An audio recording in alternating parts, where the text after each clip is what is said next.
Our team of SBDC consultants has curated a list of actions that we believe will better position businesses to cope with the labor shortage. Please join us for upcoming webinars in this series, including Automation with Shannon Burns on September 22nd, Creating Efficiency with Bill Shallow on October 6th, Retention with Matt Magnus on October 20th, and Resources with Minnesota Deed Labor Market Analyst Chet Bowden on November 10th. I will send out 2 follow-up emails to today's webinar. We ask that you please respond to the first, which is a survey asking about how we can better serve you through our training events. Our funding is reliant on the number of responses we get, so please take the 5 minutes needed to fill that out. The second email will include a PDF of today's slide deck, as well as a link to the recording of today's webinar. Your presenter today is Deb McGregor, who is a marketing consultant with both the Northwest and the West Central Minnesota SBDCs, as well as the 2021 winner of the SBDC State Star Award for the state of Minnesota. So thank you, Deb, for sharing your insights with us today. Yeah, thank you. And thanks everyone for being here. So my first request is most of you are not allowing us to see your beautiful, bright, smiling faces. That is just a personal request I have. It would be great if you are comfortable doing that. Obviously, you don't have to do that. The other thing I have found is that it helps you stay more engaged in and I'm going to use the term interactive presentation. If you have never been in one of my trainings before, I am not just the person who's going to sit here and talk at you. I'm going to actually be providing insights, giving you something maybe to write down, maybe something to think about with your own business. And so may I invite you, if possible, set aside the cell phone, stay here. Please try not to check emails, because the gold nugget that your business may need will potentially come when you just happen to distract from that.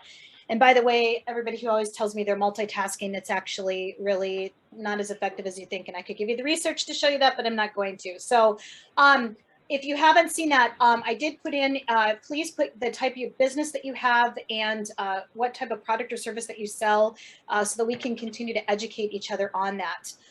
Because I'm not seeing as many faces right now, I think, Amy, what I may do is I may make this more of a actually full screen just so everybody can see it easier. So we're going to obviously talk today about what everybody knows is going on, is that what are we going to do about this labor shortage? And one of the things that I really want to invite you to think about as we go through this is not as simple as, oh, we just need to hire more people. There's actually a lot more involved than that. And so one of the things that I'm inviting you today is to some perspectives around what does it look like to leverage what it is that we know that our businesses have? How do we create more awareness, not only for our businesses, but for our communities about what's going on? How do we look at the bottom line so that we know where we're at and how that actually helps inform us to make decisions? What are the opportunities that are here? And then also, what does it look like to bring our resiliency to today's situation, and how do we continue to move forward? Also, just a quick note, if you are not talking, maybe I'll just invite you to mute yourself. If you've got a question, go ahead and do the little hand raising thing. Or if you like really need it answered right then and there and I'm not seeing the hand raising thing, please just go ahead and unmute and ask the question. I may get to it by the end, but we'll try to allow some time for Q&A. So a lot of people right now are feeling like life is like a hamster wheel, and all of a sudden this one's even looking distorted. It's like a distorted hamster wheel. We knew what it felt like to be on a hamster wheel before. Now being on a hamster wheel is even different, because not only are we running around and around and around, the old around and around that we used to know is different than the around and around that many people are feeling right now. Some of us feel like, oh my gosh, I feel like I am, I go down a mountain and I feel like, okay, I can see the light. And then there's a little bit of a tiny respite, but then all of a sudden it's like, oh my gosh, now I have this big mountain to climb in front of me. So if the hamster wheel or the mountain, if you maybe have felt like that, please know you are not alone. A lot of people are feeling this right now. Even people that aren't business owners. Obviously, as business owners, we're feeling it too. You're going to see me have slides with these little light bulbs in there throughout this presentation. The light bulb are sort of like these light bulb moments, maybe a thing to pay attention to write down, little ideas that I was having as I was putting together this presentation for you. So when you see that, it's sort of like the wake up, the lights on, let's look at this possibility. And the other thing I really want you to be aware of as we go through is that what we are really talking about today is how creative can we be? So this is an example of a creative light bulb, right? We know what a light bulb looks like, but there are a lot of variations of the light bulb. What has been happening for so many businesses is that they are trying to solve the current day problem with what they've known for the last 20 years. And what I'm going to present to you today is that maybe some of what we've done for the last 20 years isn't going to work today. Some of it still will. Some of the basic concepts are the same, but some of the same strategies that worked even 10 years ago, and I'm going to even offer maybe 5 years ago, are not necessarily going to work now. So what we know we can apply to that is our creativity. And philosophers alike, people who are thought thinkers, people that are influencers have been saying this for a long time. Our only limitation is when the creativity runs out. So hopefully today doesn't just give you some concrete black and white ideas, but also sparks the creativity. It gets your mind thinking about what are some of these things that we know that we can do for our businesses. So I want to point to a couple of situations or business things that places that you've probably heard of before, but maybe didn't think about in this way. So most of us are pretty familiar with Legos. In 1932, it was about wooden toys, and then they basically gradually went into these plastic building bricks. Well, what happened is this brand started building, and they got so excited that they just kept putting out more and more and more Legos. Well, what they realized is that they actually had gone a little overboard. They were putting out so many different things that they were actually getting into trouble. And people were really having a hard time identifying how they were going to consume this product. And so what they realized is that if they didn't do something, in 2003, they actually almost hit bankruptcy, because they were actually over innovating. And so what they realized is we need to make a conscious decision here. And that's when they made the decision to actually start partnering or targeting very specific things. So you see like the Star Wars Legos packaging, or you might see some of the other TV shows on that they have specific Legos specifically for that. And that made all the difference. Even they did a big thing with Harry Potter. That was obviously a huge deal. When they did this measured strategy, that's how they found their new norm. And that's how they started to turn their company around. How many of you have ever heard of Netflix? So if you haven't heard of Netflix, I'm not sure what to offer up about that. But you guys can't see me right now. I'm almost tempted to stop share, but I actually had little props I was going to hold up. I mean, I actually found, believe it or not, an old VHS tape, and then the regular DVD, and then the Blu-ray DVD. Well, now everything streams. We can stream it to our phone. We can stream it anywhere. And what's fascinating about Netflix, it was founded, I don't know if you remember, but in 1997, CEO Reed Hastings actually started working with this because he was thinking, we got to start mailing DVDs out to the customers. And they actually have 109 million subscribers worldwide. Now, here's why I bring this up. Could you have even imagined 20 years ago that you flip on this TV and all this stuff comes to you?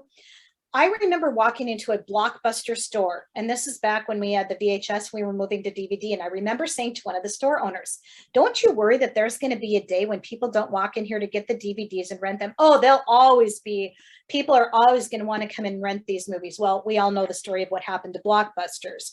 But what Netflix knew is that they had to find a way to circumvent what that was, and they had to get creative, and their creativity is what has made Netflix what it is today. And probably I'm pretty passionate about different types of music, but the reason I love to talk about Spotify, it's more than just music, right? It's actually a Swedish company.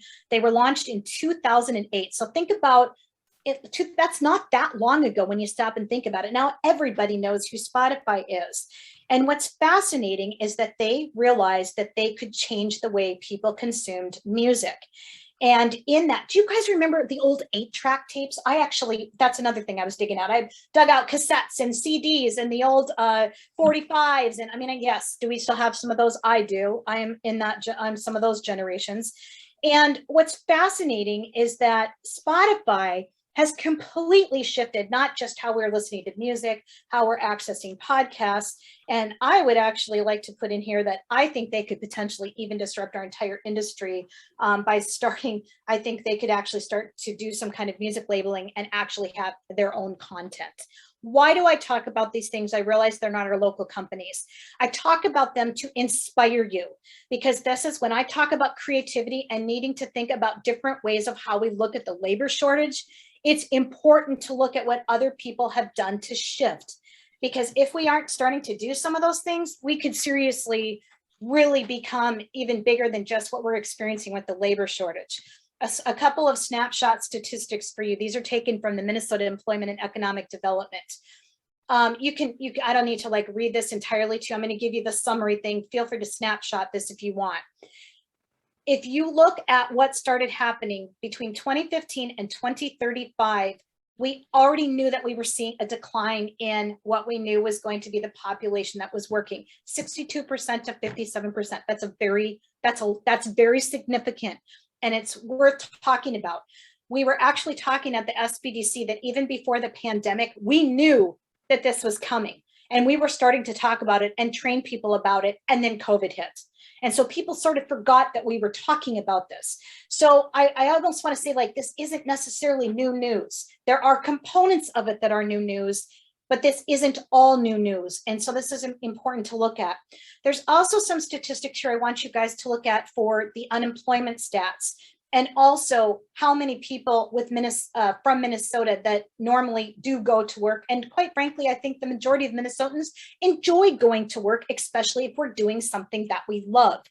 And so I just bring this up because one of the biggest things that people are saying to me right now, I've been here, well, it's just because all these people are getting these unemployment checks.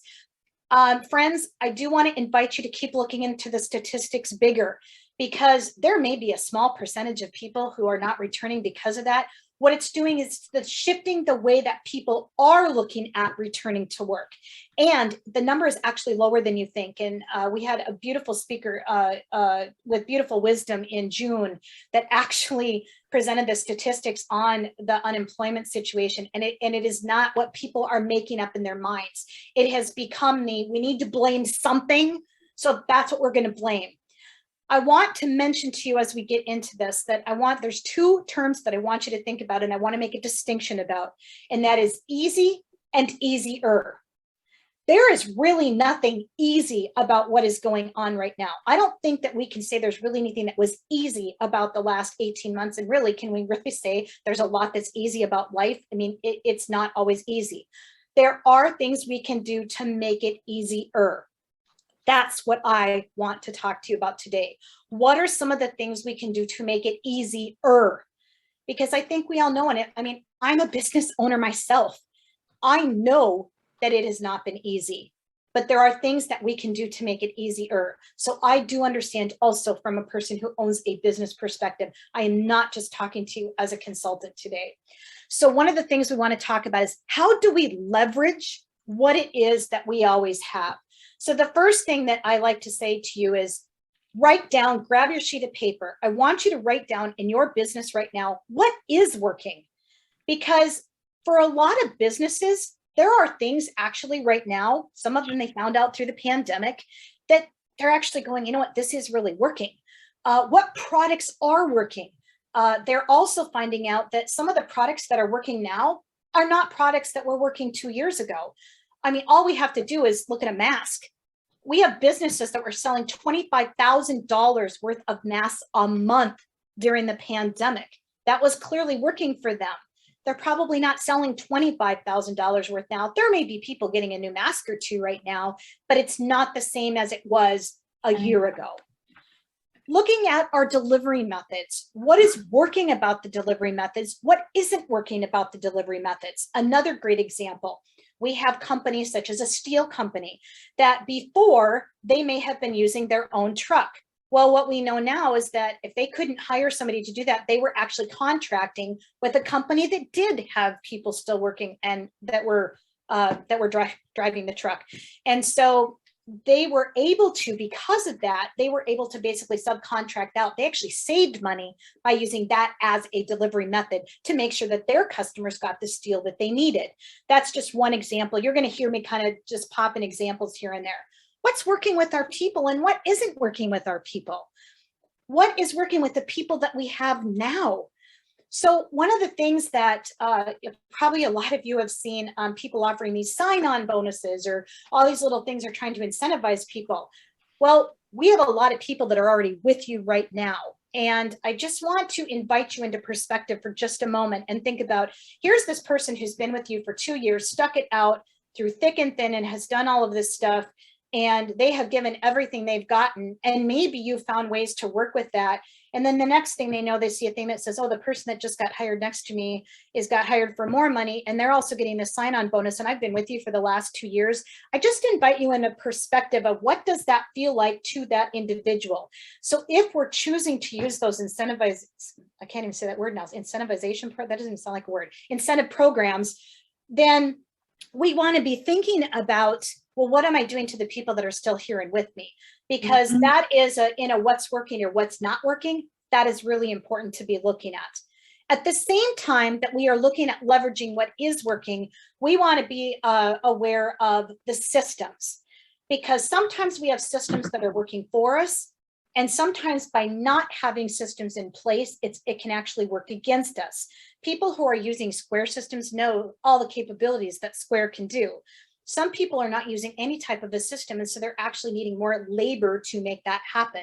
So what would it look like to look at what another possibility might be? So as much as we're looking at the what is working, we do need to be looking at what isn't working. Same things. What products aren't working?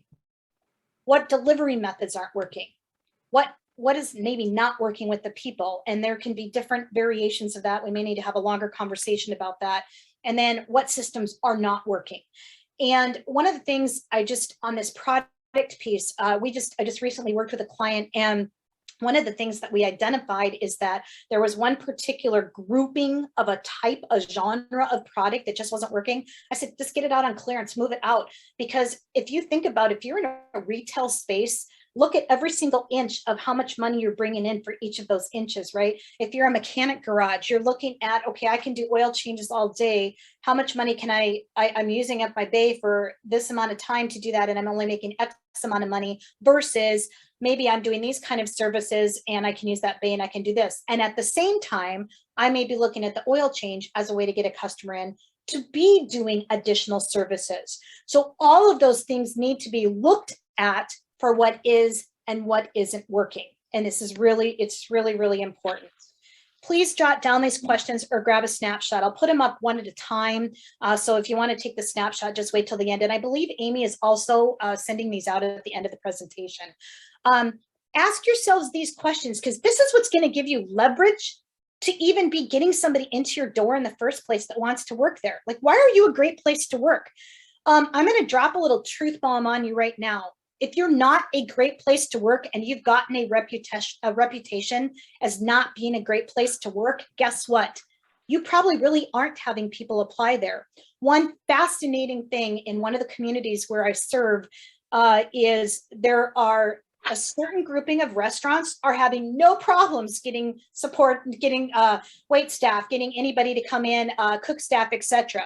There is another 3 that can't seem to get anyone to walk through the door to apply. Well, finally, one day I started interviewing servers, because this is just like a tiny thing I would do. And I said, well, I'm just curious about this. Like, and then everybody's like, hello. All you need to be is within the server network, and you will know those are not the places that you want to go work. It's not just in the restaurant industry, my friends. People do talk. So if there is something that maybe has gotten in the way in the past, may I suggest that it might be a great idea to look at correcting whatever that may have been. And then there might be, you see people all the time, like under new management or under new whatever system. That's part of a way of saying, yeah, we know there was a problem before, now we're doing something about it.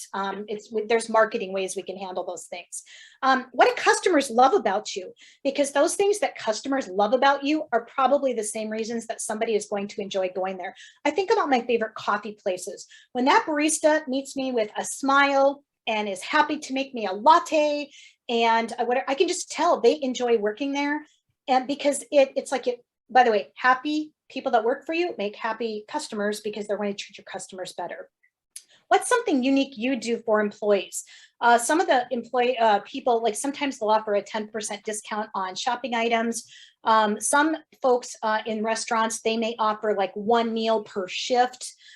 There are other different types of things that people do. If you're, again, like a garage type of a place, maybe it's you get a free oil change for your car every 6 months. I mean, there's different things you can do for employees that can help make them feel special. I also like to, I'm going to put a little plug in here for partnering. So let's say I'm a restaurant like Soul Lab. I think I saw Nikki on here. And Nikki also loves to, I'm going to use Jack's Garage just because it's flew in my mind right now. Jack's Garage. And we know that the Jack's Garage folks love the Soul Lab food. And so they may do a swap on gift cards, right? Or something like that, where, hey, Soul Lab, you're going to get an oil change. And Jack's Garage is going to get a nice meal from Soul Lab for their employees. It's a win-win-win, right? Because it's exposure to another place. It's recognizing your employees. There's little things you can do, right? I always encourage you to ask your employees, how would they describe working for you? This is a great indicator of the kind of things you can put out there when you're looking to bring in staff. Part of the disconnect of why people aren't always coming in the door is because the messaging, like, okay, just help wanted out there. Okay, well, everybody's got that sign out there. Why not get a little creative and make it different? Like, do you want to work for a place where you can dance in between customers and you can help create the dessert of them? You know what I mean, you guys, you're getting the idea here. But make it a little more like, why would you want to work here? Because if all I'm seeing is help, like everybody has a help wanted sign right now. Get creative, make it different. Find out why people like working for you in the first place. Grab some of those words, and you can even, a great social media post might be, Miranda, who works here, says that one of the things she loves the most is da, da, da, da, da, da, da. If this sounds like something that would, be like match with you, you guys get where I'm going. Give us a call. There's one place says, like, we're always looking for Olive Garden. We're always looking for good, whatever people, I can't remember the exact thing on their sign right now, but you guys know where I'm going with this. Hopefully you know where I'm going with this. And how is working for your business different than others? Is it because you have flexible hours? Is it because they can do weekends instead of weekdays? Is it because it's weekdays, not weekends? Like, what is it about you? One of the biggest keywords right now is flexibility. And another thing for you that have the option of having some of your stuff done, work from home, that's another big thing right now. And I just always like to say, like, what's important about how you treat your employees?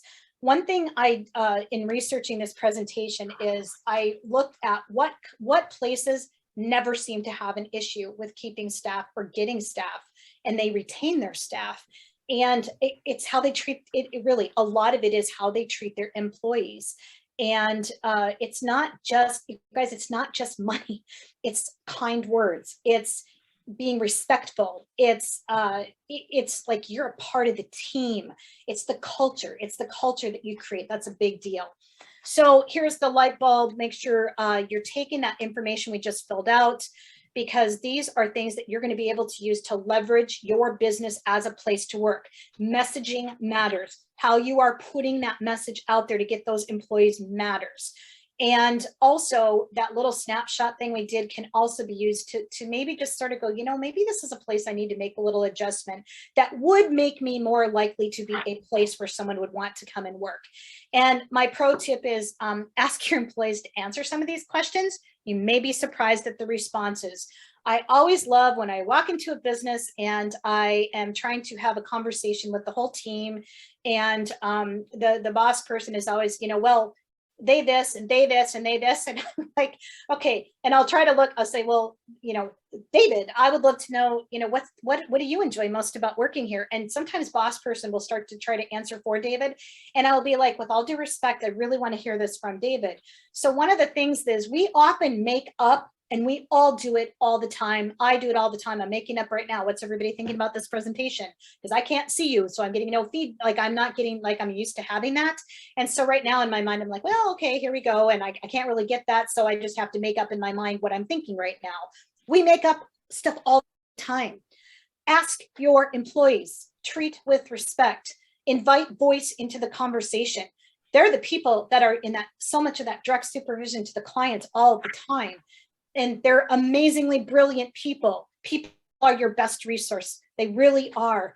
And so and by the way, I have yet to have done this exercise when people and if you're already asking, you already know that this is true. If you have not though, there's always been at least one surprise something. And you guys, I have like, if I showed you my little whiteboard of stickies, I am listening to people all the time, whatever, like I'm writing down feedback all the time because it's valuable.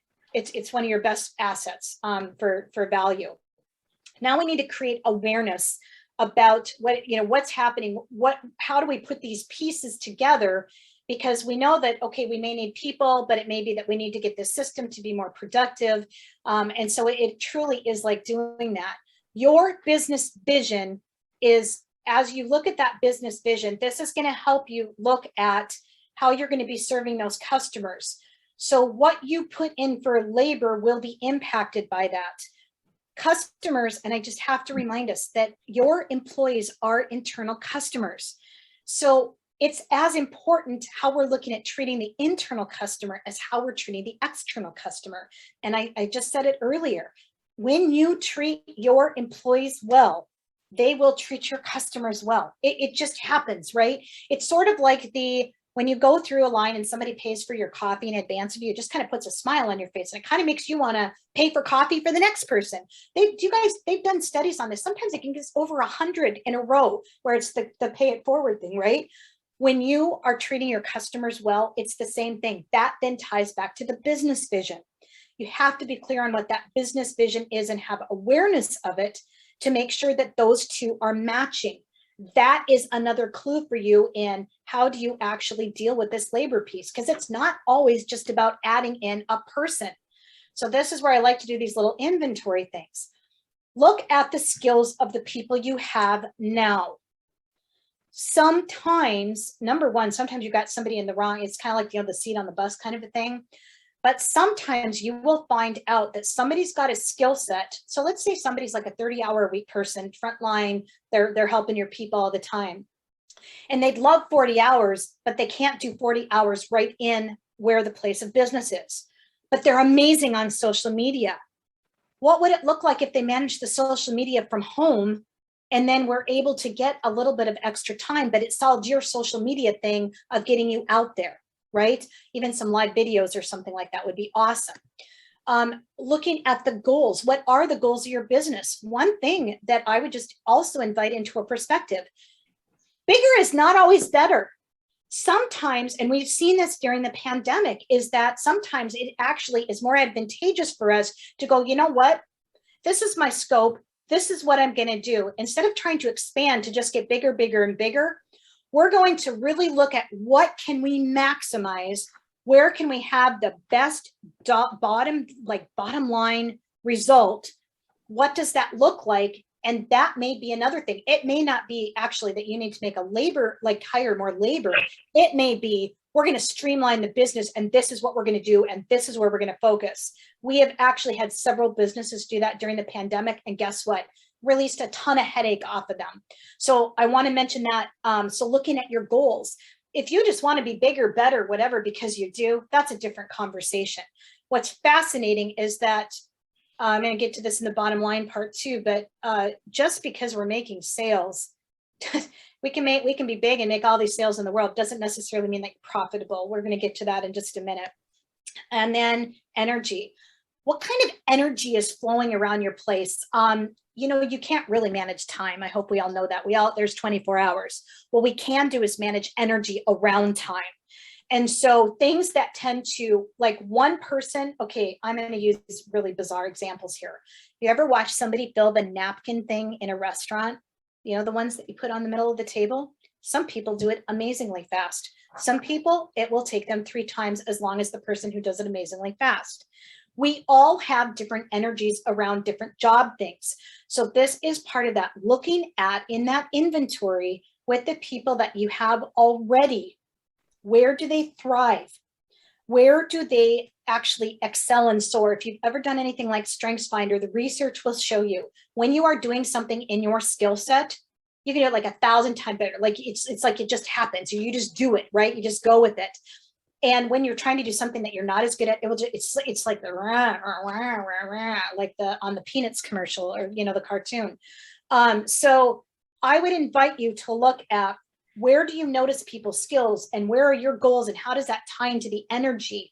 And by the way, if you've got people doing stuff that they really aren't that good at, or don't like, there's no motivation there, it becomes frustrating, right? So what would it look like instead to actually start looking at how we're putting people into which different things? So this is really important, you guys. It's part of running a business. This is where I also like to ask, what do you need that I have? And what do you have that I need? So here's an interesting thing that we're starting to see happening with certain businesses. Hey, I have this product and I got a whole lot of it. Person over here can't seem to get that shipped to their store for beans right now. And they say, but I've got this. And person over here says, oh my gosh, I need that. There was a great New Amsterdam show about this. This is when one person needed this medical supply, the other one needed this medical supply, this hospital needed this medical supply, and they were all swapping, okay? And to make sure that everybody had what they needed. There are places out there that probably have some of what you need. And sometimes it can even be shared people. So we've seen this has actually been starting to happen. We've got a couple of different places in some of our communities where, hey, this person this place only had a 20-hour job for them, but they really needed full time, but they had a friend over there that owned this place that needed a 20-hour person. And so together they were able to work a schedule out collaboratively that worked. So both of them are winning. Both businesses are winning. It's been fascinating to watch. Never before have I seen anything like this, but it's working for the businesses that are choosing to make it work. What do you have I needed? Okay, this can work on other arenas too. I put this example of Harold's on Main, Soul Lab from Moorhead. So this was where Soul Ave could actually deliver the food to Harold's on Main. So here you are, you're sitting at Harold's, you want to have a drink, right? And then you're like, man, I'm hungry. Oh, I'd love to have some Soul Ave right now. I'd love to have some Soul Ave. Nikki, can you send me some to Bemidji, please? So what they were doing then is they could deliver right to Harold's, right? So the patrons of Harold's were happy because they had Soul Ave coming in. Harold's was happy because they weren't having to worry about doing food prep or anything, right? But really, ultimately, you guys, the customers were happy, because if you can sit and have a drink and have your food too, how amazing is that? The two businesses were happy, right? Because they were both getting business, but ultimately the customers were happy and it worked, okay? Working together can also look like, we had, there's another restaurant that their staff, so burned out. I mean, just so burned out. And it was so bad that the owner finally said, you know what? We're closing down for 4 days. I don't care. We're closing down for 4 days. And when we come back, we're doing a limited menu, and we're going to bring in pizza from this other company. And that's what we're going to serve with this limited appetizer menu, pizza, whatever, because we don't have enough people right now to do what we were doing, but this is what we can do. First of all, the staff felt amazing after having 4 days off. In addition to that, guess what they found out? Because this pizza was pretty famous in the area that they were at, their bottom line actually got better, because they were still doing all the drinks and all that kind of stuff and their appetizers, but they actually made more money doing it this way. The customers were happy because they could still sit outside on a patio and overlook a lake while enjoying a great slice of pizza and a brew. And we have more businesses that were happy, and we had happy people working there because they actually got a little bit of a respite. So this kind of stuff is so, so important. So working together is a good thing. I'll give an example in more of a trade industry. We had a situation where, anybody tried to get steel lately and looking at steel prices, and not just steel prices, but actually getting access to the steel. So we had, it was a triangle situation where this company needed this company needed this, and whatever. And they started working together to make sure that everybody got exactly what they needed to get the job done. And it was amazing how all of a sudden there was steel. But part of it wasn't that there wasn't steel. they didn't have truck drivers to get the steel hauled from the point A to point B. Well, one of the places had a truck. So they sent their driver, who was on their payroll, down to get it. And between the three of them, everybody was happy. It was a win-win-win, right? So it's working in all industries. It goes back to the light bulb creativity thing that I was talking about. The more creative we can be, the more solutions we can come up with to solve some of these labor shortage issues. Here's another thing. A lot of junior high school and high school students are looking for mentoring and experience related to their field of interest. Some of your places may be doing this, some of them may not be. Partnering with high school, some of the places we've really seen it lately are trade industries, banking, daycares is another one that we are starting to see more and more of this. And they actually set up programs in the high schools so that they can actually go out and work within these industries. Most of them, they start at about age 16. That's usually what we're seeing pretty much. And obviously, like my son is a welder. So when he started doing these type of programs, he had to have different mentoring at age 16 versus when he turned 18, right? It completely shifted. And so what's great about these though, is not only does it give those places extra, in addition, people that start working there, it's increasing people getting into the labor force faster. They're getting on the job training. And quite frankly, they were getting a paycheck. So it's like a win-win-win-win-win-win, right? And some of these programs actually have some grant funding behind them. So because of that, like, in one of them, it was a 50-50 deal where the employers paid 50% of it, the grant paid the other 50% of it. Hello? Like, that's amazing. And it's not only that, guess what? I know that in one particular program that I'm thinking of, 75% of the people that went through that program actually stayed working at that business. They have not had a labor shortage issue, even though they are so in demand right now with what they're doing. So these partnerships can sometimes be made at a high school level, sometimes county level. And like I like to say, like our law enforcement, military, they've been doing this for a long time. Businesses are just kind of catching on. One other webinar that we had done, we had actually done I give an example of like the fix-it shops, the mechanics have been having a hard time sometimes finding people. And one of the things I said, well, check with your local high schools that have the auto shop classes. Where I live, they don't just have one. I mean, they've got several of them. They have woodworking, they have all kinds of different things. And one of the things that they've started doing is things like the oil changes, the tire fixes, that kind of stuff. They've actually brought in kids who have gone through that program to actually be working in the garages right now. So it becomes another labor resource, right? Who would have thought of that before? I don't think most people are doing that unless your family had a generation of people that is working within that industry. Mine had gone through all the auto mechanic, auto shop classes. And I mean, he does all my stuff right at the house, right? But they called him and said, hey, would you be willing to just come over here and do this, this, and this? Well, he obviously is doing the other stuff right now, but you guys get where I'm going with that. Here's another light bulb idea. This is a new fascinating thing that we're seeing right now, is that we have retired people because of COVID and they've been so not being around people. They are craving connection right now. So even though retirement sounded great, can you guys just imagine, like, oh, retirement's going to be so great. We're going to do all these great things. And then COVID hits and it's like, okay, now I'm in my house, right? This is not what I don't think most people intended with retirement. And so what we are seeing is this it's just kind of starting. It's a tiny little thing. But because of this craving connection, it's not even just about the money. It's actually about connection. Some of them, it is the cash. You'll see a lot of people, if you've ever noticed at Walmart, like when people go and look at who's greeting you, et cetera, right? Sometimes it's connection, sometimes it's the money, but this connection can happen. It doesn't matter if you employ 3 people, 4 people, 5 people that have these skill sets that retired, especially the ones that retired younger, they're realizing, you know what, I kind of missed that connection that I had with people. They might be willing to come in for 10 hours a week.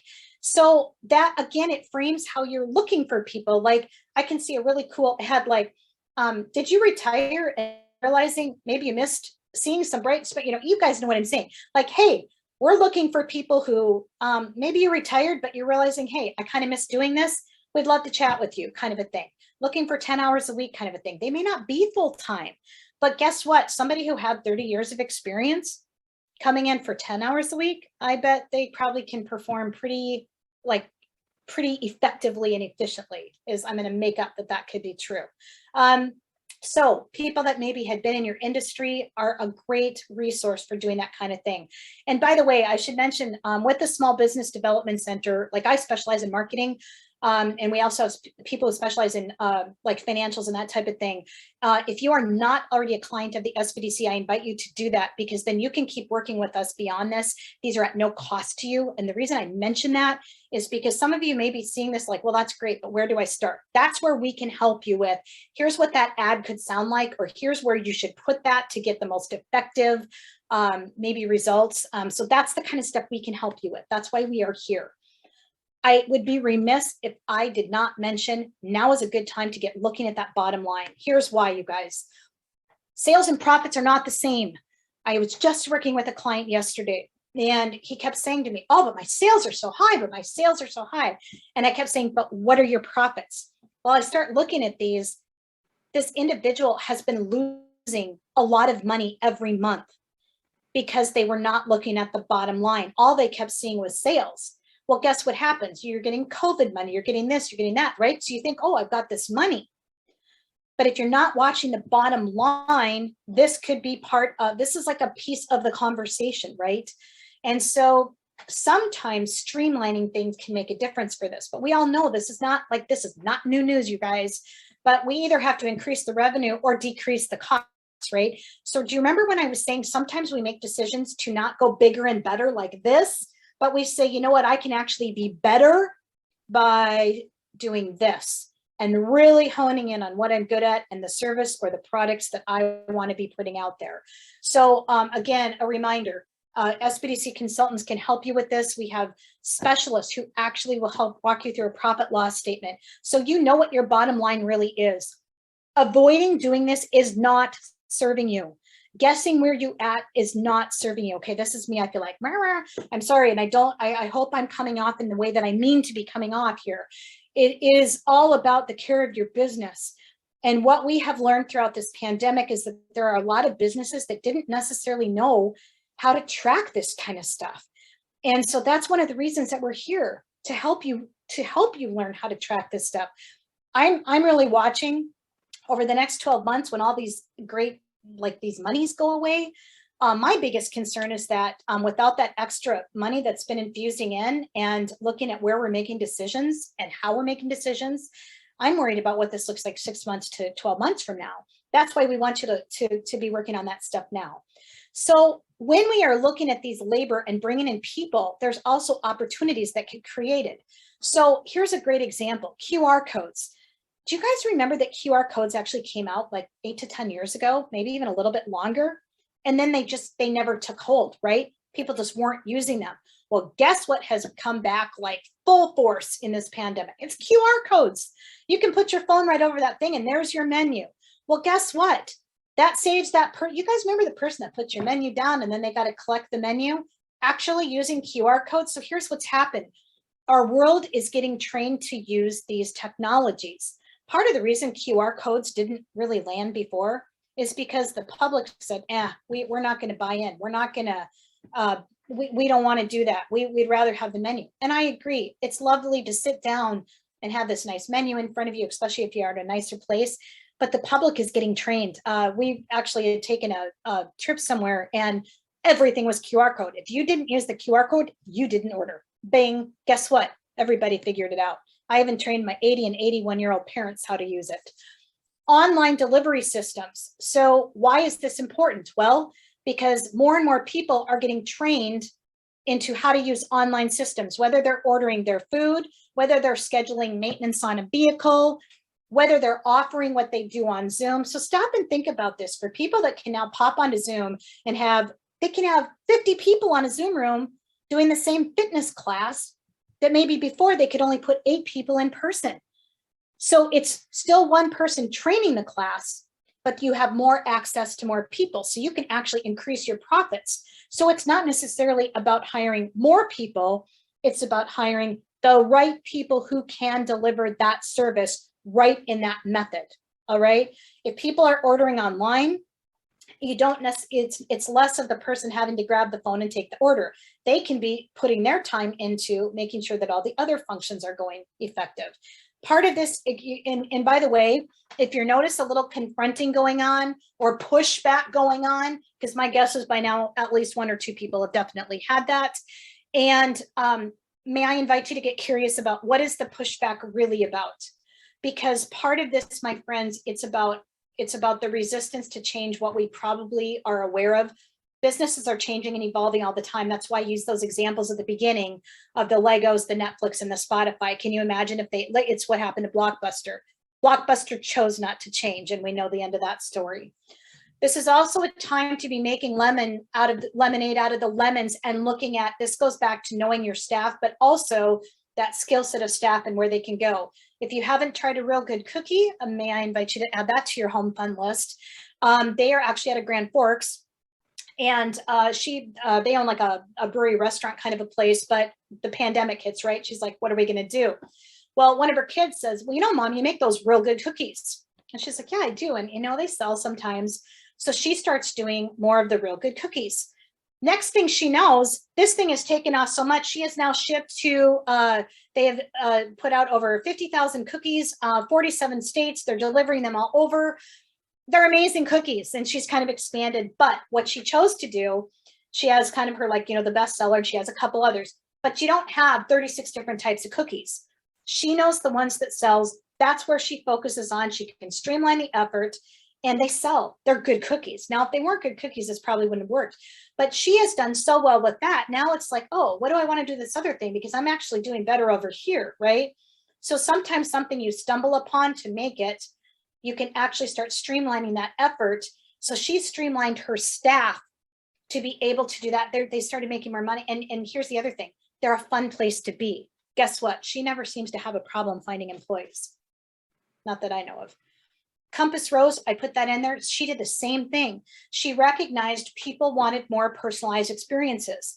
So she actually came up with a way to do these very unique personalized gift giving things. And they got so popular, she actually ended up speaking at the state of this conference. And then people started getting on her website. And before, she was more of an in-person thing. Well, now like over 50% of her business completely went to online. Well, guess what? If she's 50% online, it's a different type of way to manage what she's doing, because it's not necessarily about having somebody meeting people. It can be somebody who's good taking an order off a computer, packing up that, right, and getting it shipped out. That may be different than the person that's sitting in the store trying to help people, right? Different skill sets. This is where being clear about that labor that you're looking for is so important. Here's another great light bulb idea. Connections with their colleges or universities. So many times these professors or university staff, they know the students and they know what their skill sets are. They might have ideas of people who could be an asset for the team. So one of the things I always encourage people to do is like reach out to the people that are your resources, the people that you know, and say, hey, this is the type of position we have. This is what we're looking for. Do you know of somebody who may be a good match? And sometimes even just making that introduction, I don't know. I mean, I was in school a long time ago. Okay, things were just completely different back then. Right now, these young adults, they have choices. They have choices about where they're going to go work right now, right? And so one of the things that I always say is like, if my college professor had said, hey, I have this friend who owns this business and you might enjoy it and here's why, I would probably have been more likely to go into that place than something else. I also like, if you're a business where your college students are hanging out, make sure that you have the signs that you have up are going to appeal to them. So like, why would a college student want to work for you? What is it that makes your place fun? It goes back to, but you have an audience right there that's already frequenting your business. If they like coming there, it might be a place they'd want to work. So think carefully, like think creatively as, people are mingling out and about in your place. I just think that's a great thing. For those of you that are in more like the trade industry, that type of thing, it's the same concept of like, where are your people hanging out? What type of a thing would they respond to? What would that look like? That's another great thing as well. And by the way, a lot of the colleges, this is another little fascinating thing. So some of the colleges that have like different departments, especially I'm thinking of like videography or those type of things. A lot of those individuals also have interest in the trade type industries, and even in like construction, building, those kind of things. There's often some cool collaborative things that can happen there as well. So I know that's something that, like, my son is an example of that. And so I always think of those kind of things. Here's another thing. More people are working from home. What pieces of your business could be handled from home? You can even consider outpatient services such as virtual assistants. I know one of the biggest things people have to get kind of over this sometimes is this control thing. And I will tell you that we are seeing more and more virtual assistants being hired right now. And also, because we are now learning a new way of working from home, more and more people are doing it. And quite frankly, more and more people are asking for it.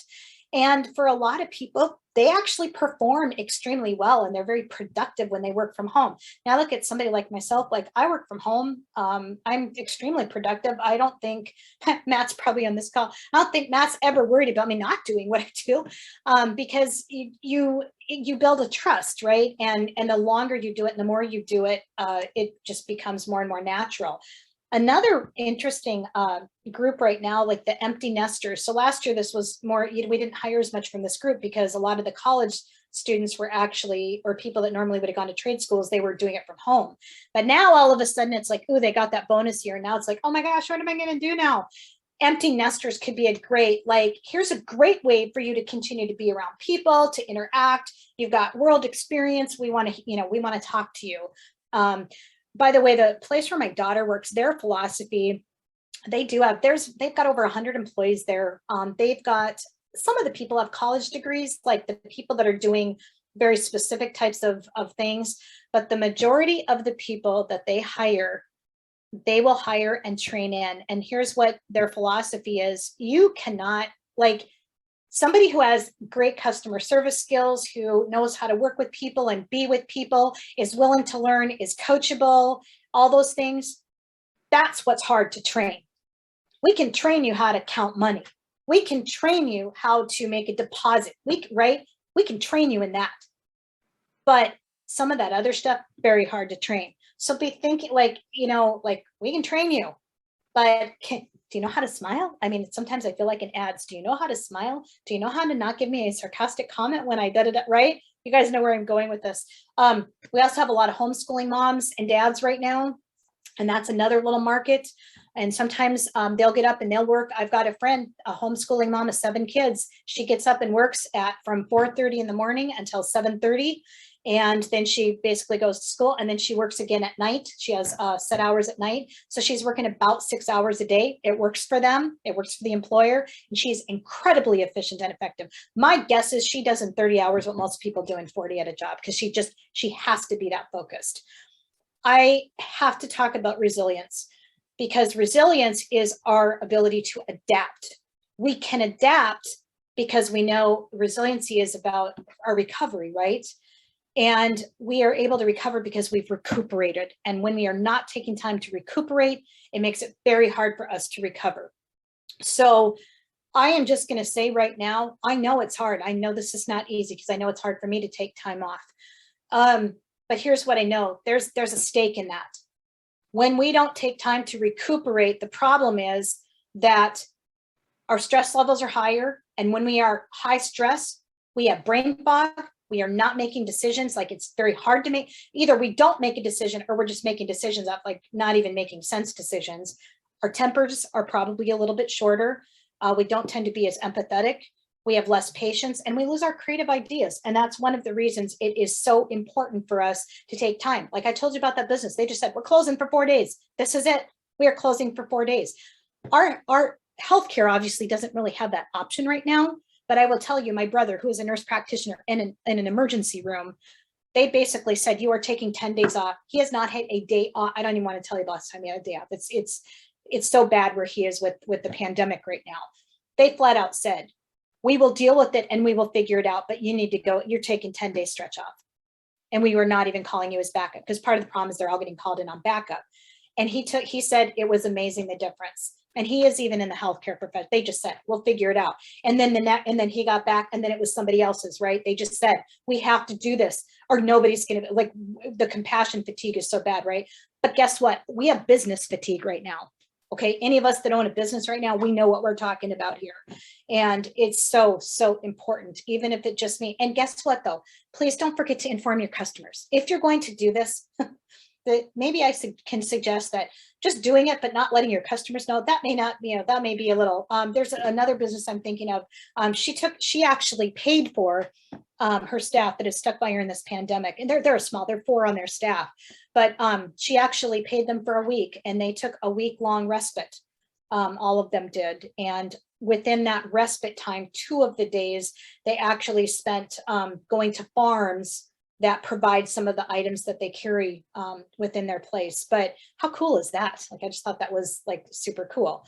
And anyway, make sure you're drinking water, you guys. This is a part of making sure that you can function and perform. I know it sounds crazy, but water is essential, and it does help us think better. Make sure that you are fueling yourselves. This is a part of your resilience. And I know this is, but like, we don't want this, right? We don't want either like ring at night or we're falling asleep at work because we are just so exhausted.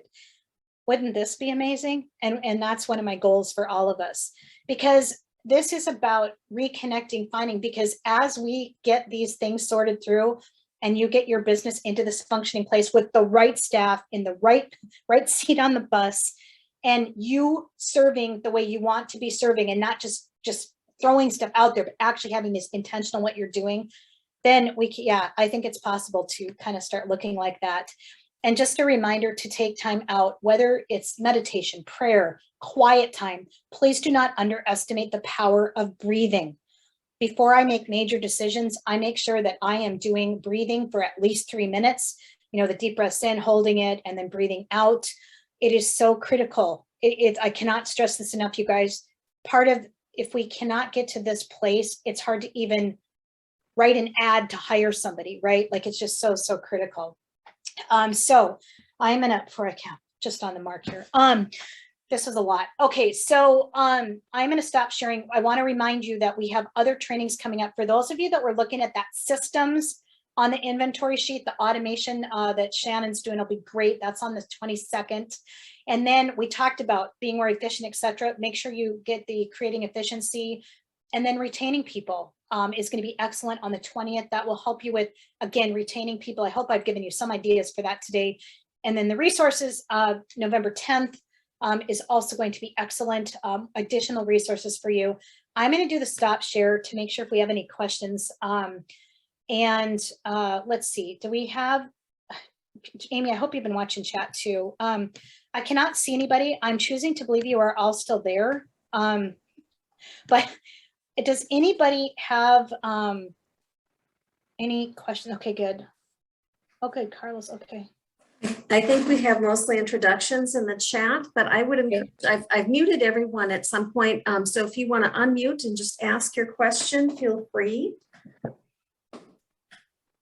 We covered a lot of information, Deb. I'm impressed with everything you got into that hour. Yes, good. Okay, good. I'm glad you liked it. And I'd also just, you guys, I want to remind you, if something kind of started sparking something, reach out to the SBDC. This is why we're here, you guys.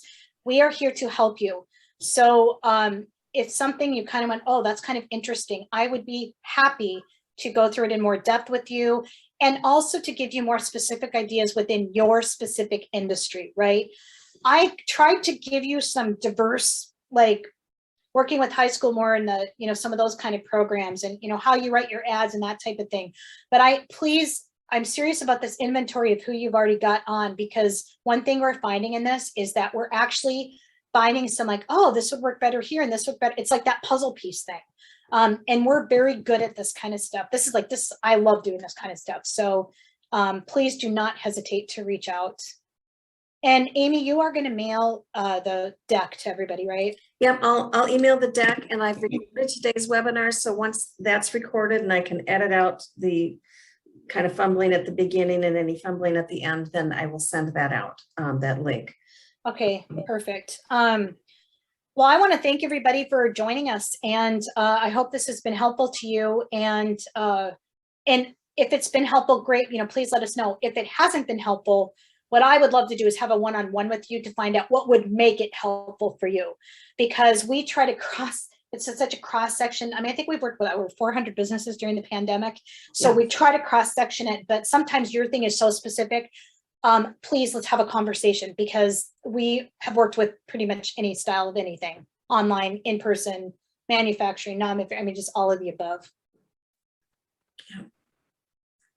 So yeah, Amy, I don't have anything else.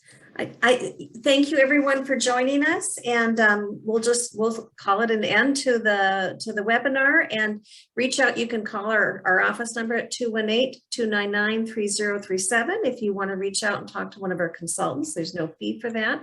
If you want to work specifically with Deb on more of these issues, I can help get you connected to Deb. So or head to our website and register that way. Yep. And I did just put my email in there too. If you have a quick question or something, just reach out.